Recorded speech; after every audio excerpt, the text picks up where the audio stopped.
বউ, তুমি ওকে কাজ করার কথা বলেছো? হ্যাঁ তো আমার শরীরটা খারাপ লাগছে। তোমার সাহস কি করে হলো মেয়েকে বাড়ি কাজ করতে বলার? কাজ হলো শুধু পড়াশোনা করা, ও শুধু পড়াশোনাই করবে। ঠিক আছে, বুঝেছো? চলো। মেঘা, কোথায় যাচ্ছ তুমি? আমার একটা কিটি পার্টি আছে, ওখানেই যাচ্ছি। কৃতি পার্টি? তাও আবার এরকম ড্রেস পরে? তুমি প্লিজ এটা চেঞ্জ করে আসো, ভালো লাগছে না তোমাকে। কি বললে বৌদি তুমি? আমি এই ড্রেস পরে যাব না?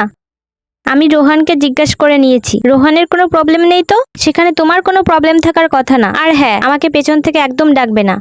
রোহান, আমাকে তোমার একটা কথা বলার আছে। এই যে তুমি মেঘাকে এত ছাড় দিয়ে রেখেছো না, এটা কিন্তু ভালো নয়।